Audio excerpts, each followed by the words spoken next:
Bila pula nak beramai? Ha, tu kan. Kalau saya ngaji lu, tutup guru ajak, minta ni apa dia? Lepas salam lah.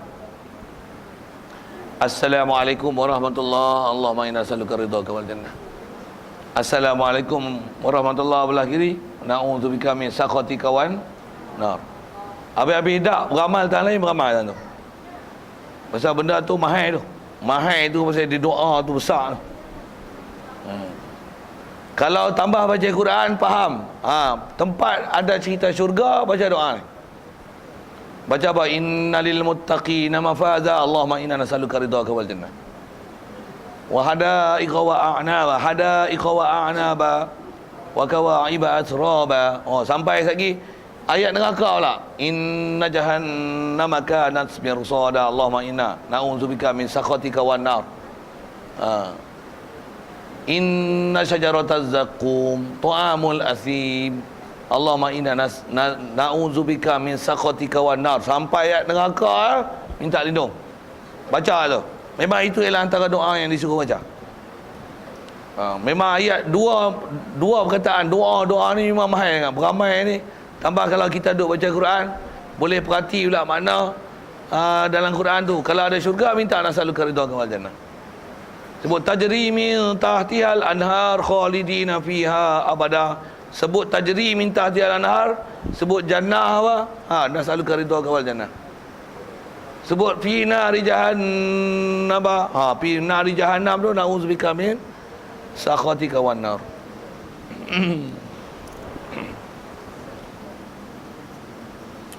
Baik, hayah tu haji. Kalau ikut bukan saja berhaji, bahkan dalam keadaan biasa ni pun memang disunatkan kat kita untuk baca doa ni. Dan setengahnya, sebahagian daripadanya ialah sembahyang 2 rakaat sunat ihram. Sembahyang 2 rakaat sunat ihram jika bukan waktu tahrim. Tu jaga sikit lah. Pasal kita bila dah pakai ke ihram, dah mandi sunat ihram, lepas tu mandi sunat kerana nak ihram, pakai ihram, sembahyang sunat 2 rakaat, lepas tu niat ihram. Antara sunat tu ialah 2 rakaat sunat ihram, dan sunat 2 rakaat ihram ni kalau bukan waktu haram. Maksudnya bukan lepas asar, bukan lepas subuh sebelum naik matahari segala. Jangan waktu-waktu tu lah. Satu, kalau kita berihram pada awal-awal sewaktu itu, tak adalah sembahyang sunat ihram. Pasal sunat ihram ni termasuk sembahyang sunat yang sabab dia mutaakhir. Sabab duk kemudian. Bila sabab dia duk kemudian, dia tak sunat dalam waktu haram. Maksudnya waktu-waktu yang dimakruh ataupun diharamkan solat, tak disunatkan solat tu. Kalau sembahyang sunat yang kita dah belajar dulu, ada istilah sembahyang sunat yang sunat sabab dia sabab mutaqaddim. Sabab dia duduk dulu. Tahiyatul masjid, wudu, dia sabab dia duduk dulu. Masuk masjid dulu, baru sunat sembahyang sunat. Bila orang tak apa? Ambil wudu, dah ada wudu, sembahyang sunat. Sunat. Jadi sebab duduk depan. Bila orang tak apa? Kalau sunat ihram, sembahyang sunat ihram, lepas tu niat ihram. Jadi ihram tu duduk belakang. Sembahyang dulu. Kalau waktu tahrim tak ada. Sembahyang hajat. Sembahyang dulu baru minta hajat. Sembahyang istikharah. Sembahyang dulu baru minta istikharah. Memang istikharah, sembahyang hajat, sembahyang sunat ihram, dia istilah sembahyang sunat yang sabab mutaakhir. Sabab mutaakhir maksudnya sabab duduk belakang. Maksudnya benda yang kita nak buat kerana dia tu duduk belakang, bukan duduk depan. Bila duduk belakang, dia tak disunatkan pada waktu tahrim. Siap.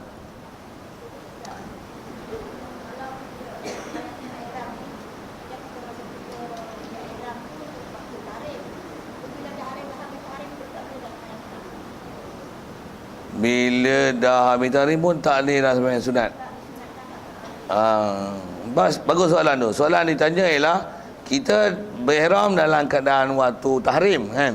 Waktu dah lepas waktu tahrim tu boleh tak sunat? Ada tak tuntutan sunat? Kalau ikut ada. Cuma selagi tak masuk waktu tu tak boleh buat lah. Maksudnya kalau macam lepas subuh, selagi tak masuk setengah jam selepas terbit matahari, tak sunat. Jadi kalau katalah kita dah ihram naik teksi, jalan tu, atas kenderaan tu, masuk katalah dah setengah jam tu, boleh. Maksudnya ada istilah sunat ihram tu.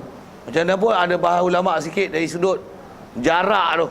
Kalau dia terlalu jauh antara kita berniat itu dengan nak sembahyang, istilahnya ada pasil yang panjang, tak sunat lah, luput lah. Luput. Macam mana pun atas pendapat Do'if, dia kata sini, selagi kita tak berpaling, selagi tak selesaikan tawaf, sa'i dan bercukur dalam masalah umrah misalnya, tetap tuntutan sunat ihram tu ada. Itu atas pendapat sekurang-kurang yang masih kaul ada, masih sunat tu. Macam mana bab wuduk? Wuduk berapa tempoh untuk ada sunat wuduk? Cuma wuduk ni dia tak gaduh lah kan, masa tu macam mana pun setakat mana masih ada tuntutan sunat wuduk. Cuma bab wuduk dia dobek dia selagi tak berpaling. Maksudnya aku tak mau lah, kalau tak mau ada lagi tuntutan sunat wuduk. Walaupun dah buat macam-macam lah, ada tuntutan sunat wuduk.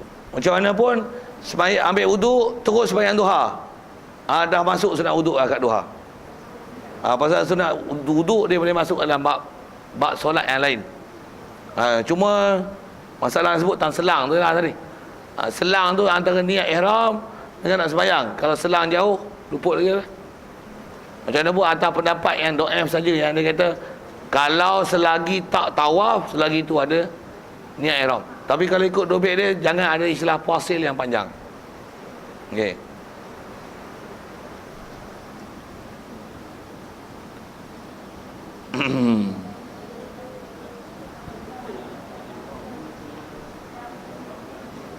Sabab mutakhir, ya. Macam mana?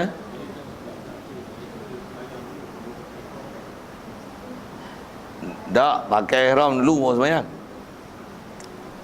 Pakai ihram dulu siap-siap, mandi pakai ihram. Sembahyang sunat ihram, baru niat ihram. Ini mutakhir lah, pasal sembahyang dulu, lepas tu baru niat ihram. Niat ihram tu takhir, bukan sembahyang tu takhir. Niat ihram tu takhir. Niat tu bukan pakai ihram. Pakai boleh pakai awal lagi, tapi yang disunat tu sebelum nak niat sembahyang tu. Dia punya dobek tu. Cuma kalau dah naik ke teksi, sagi dah masuk tanah haram lah, nak niat apa lagi? Susah lah tu kan. Dia susah lagi tu. Macam mana pun selagi, kalau kata naik teksi tak masuk waktu untuk boleh sembahyang sunat mutlak lagi, jalan sikit masuk waktu, kita tak niat lagi ni. Sembahyang sunat dulu dan sembahyang sunat betul baru niat dalam teksi, sah, boleh. Tapi jangan pula sagi gaduh nak cari sembahyang sunat, duk ihram dalam tanah haram, tak jadi umrah pula. Pasal nak jaga sembahyang sunat, jaga tu. Dia kena ada ilmu lah situ. Okey. Bahasa apa sabab mutaqaddim, sabab takhir tu pun kena faham elok tu. Pasal dia kunci untuk kita beramal tu. Terutama sembahyang hajat, apa sebut lagi, istikharah, tu tempat-tempat yang selalunya kadang-kadang orang gaduh gedik-gedik nak buat. Padahal pun waktu haram. Dia tak boleh. Berbanding dengan sujud tilawah, sujud syukur lain. Pasal sujud tilawah, baca dulu ke sujud dulu? Baca dulu. Dia sebab mutaqaddim, sebab awal. Jadi duduk dalam waktu haram, tak apa. Lepas sembahyang subuh baca Quran, ada ayat sajadah, boleh sujud sajadah. Lepas sembahyang subuh, tengok dapat telefon, dapat cucu, sujud syukur, boleh. Boleh, pasal dapat nikmat dulu.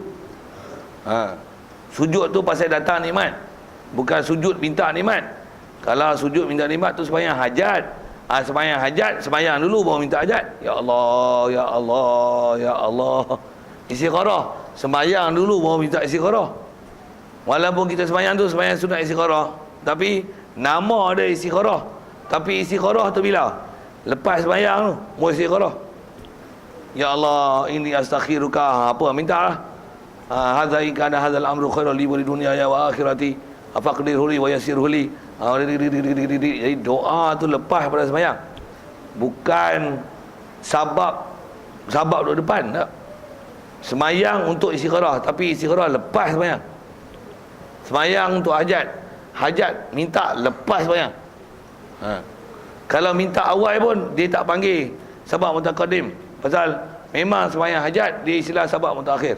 Sembahyang dulu orang minta hajat.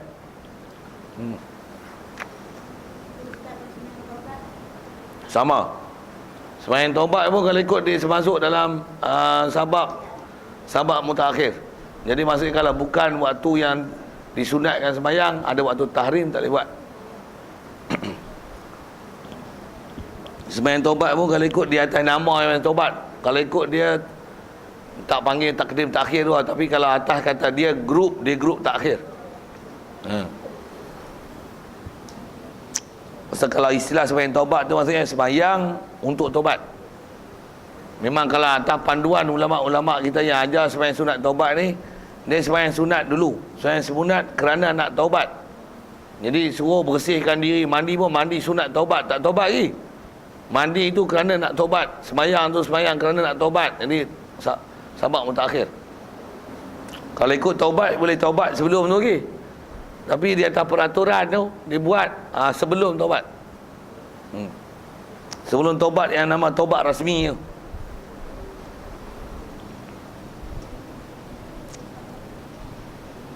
Habis. Dan setengahnya hai'ah lagi, sembahyang 2 rakaat sunat ihram. Wabilah. Dan setengahnya mengangkatkan suaranya dengan talbiyah selama ada belum tahlul. Selagi sebelum tahlul dia talbiyah, tu sunat. Satu selagi duk pakai ihram talbiyah. Banyakkan talbiyah. Bila dah tahallul, sekalipun tahlul awal yang kita jumpa lepas, kalau dalam bab haji dia akan sunat takbir, bukan talbiyah. Cuma beza dia apa dia? Talbiyah dia tak ada waktu, takbir ada waktu. Takbir apa? Takbir kan 10, 9, 10, 11, 12, 13 tu. Hari tasyrik tu. Tasyrik 11, 12, 13 lah. Sunat takbir kita dah belajar dulu, dia bermula dengan subuh Arafah, hari raya. Macam mana pun itu untuk orang bukan buat haji. Orang haji dia pakai ihram talbiyah. Talbiyah. Buka ihram baru sunat takbir. Baru sunat takbir. Cuma talbiyah anywhere, anytime, everywhere. Itu kan. Bila-bila naik bas turun bas apa-apa, duk makan tidur bagian apa semua. Cuma janganlah dalam tandas. Sikit kena buh juga tu. Kita lajak dalam tandas pun talbiyah. Labbaik Allahumma labbaik. Janji lagu Rehan lah. Labbaik la syarika lak labbaik innal hamda. Macam bunyi Rehan tu. Sajalah bunyi kau tu sikit. Apa ni? Kalau talbiyah dia tak ada waktu. Tapi dah habis, kita dah tahlul. Nak talbiyah, tengok waktu lepas sembahyang. Lepas sembahyang fardu, lepas sembahyang sunat, lepas sembahyang. Lepas sembahyang baru ada takbir raya. Allahu akbar, Allahu akbar, Allahu akbar. La ilaha illallah, Allahu akbar. Baru ada. Tentu beza sikit talbiyah dengan takbir. Kalau ada takbir yang tak kait waktu pun, takbir yang malam raya je lah. Tapi kalau duduk buat haji, kita duduk dalam ihram lah masa tu. Masa malam raya, baru balik pada Arafah, duduk di Muzdalifah lagi. Baru nak jalan nak pergi Mina. Malam raya, pagi raya tu, duduk jalan lagi. Duduk dalam perjalanan nak ke Mina, nak pergi melontar Jabal Aqabah tu. Tahlul tu, baru takbir. Terus sembahyang raya dan sembahyang raya ada takbir, zuhur lagi ada takbir. Takbir raya lah, pasal dah tak pakai ihram. Pasal kaedah talbiyah ni, selagi belum tahlul, yang besar tuntutan adalah talbiyah. Bila dah tahlul, duduk hari tasyrik, disunatkan takbir. Takbir tu takbir raya lah. Takbir dia takbir muqayyad. takbir muqayyad. Berbeza dengan talbiyah. Talbiyah adalah talbiyah mutlak. Talbiyah dia tak ada talbiyah muqayyad. Semua talbiyah adalah mursal dan mutlak. Okey.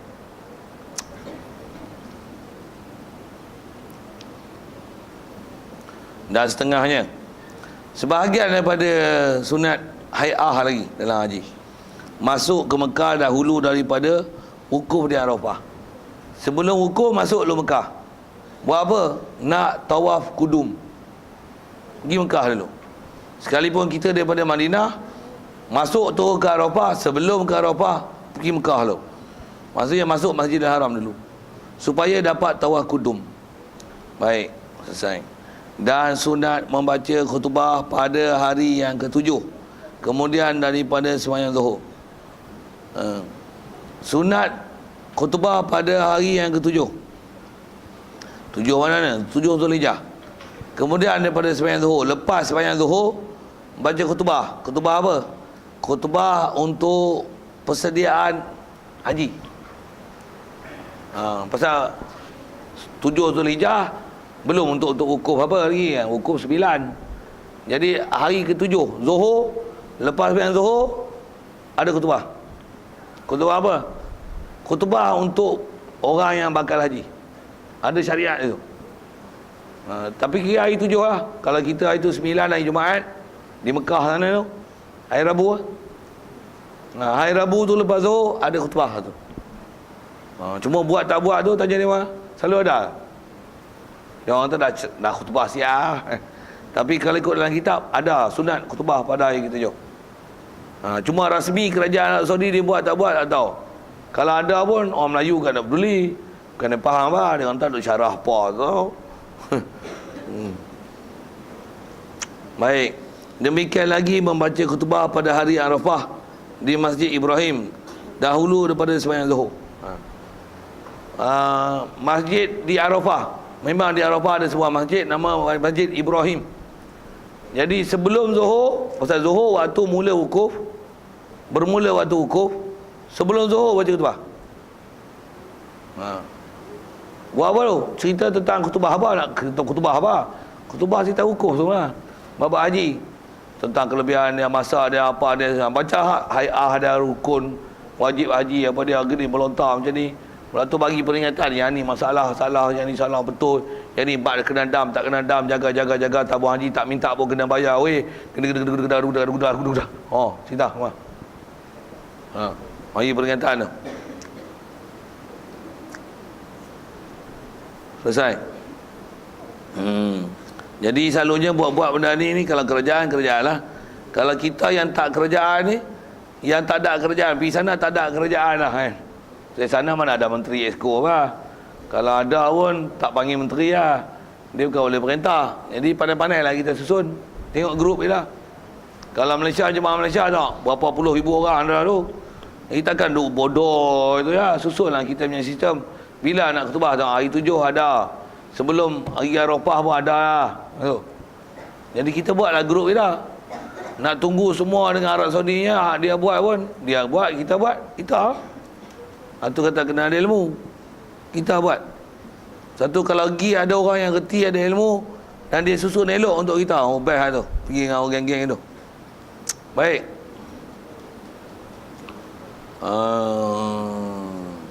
Dan membaca khutbah pada hari raya dan pada hari ke-12.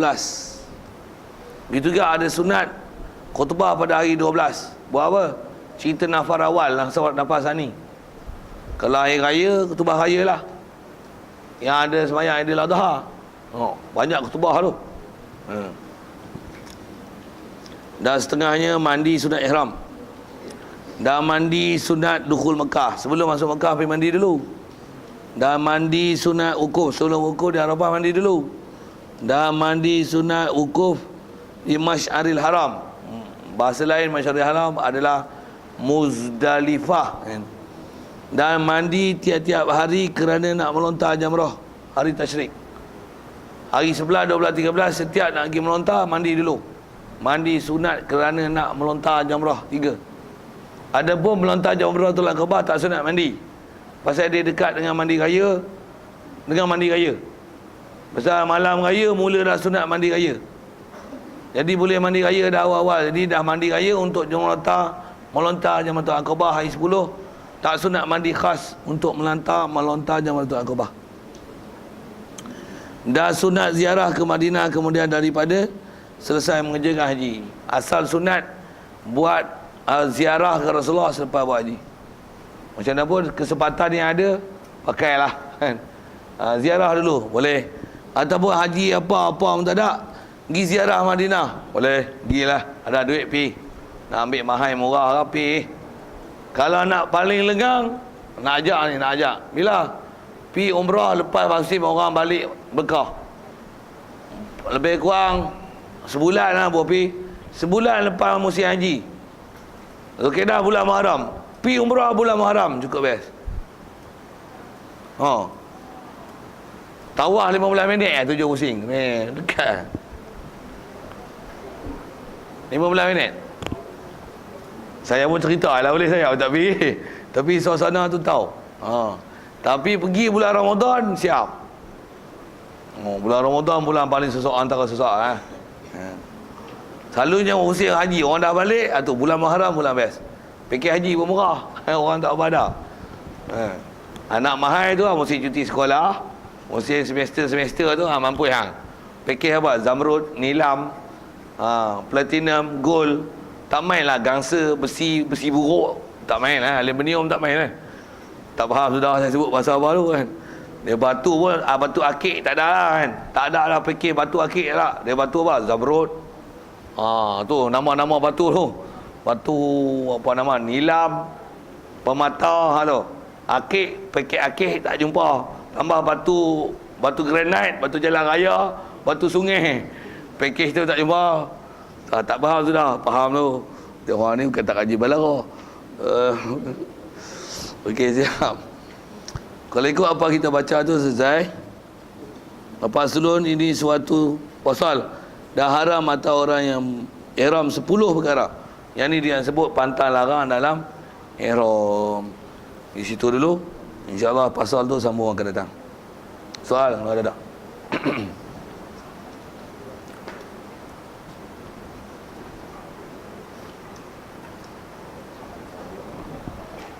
Bismillahirrahmanirrahim. Allahumma nawwir qulubana min nur hidayatika kama nawwartal arda min nur syamsika wa abada bi rahmatika ya arhamar rahimin. Warzuqna fahman nabiyyin wa hifdzal mursalin wa ilhamal malaikatil muqarrabin wa sallim tasliman ala jamil anbiya'i wal mursalin walhamdulillahi rabbil alamin. Assalamualaikum warahmatullahi wabarakatuh.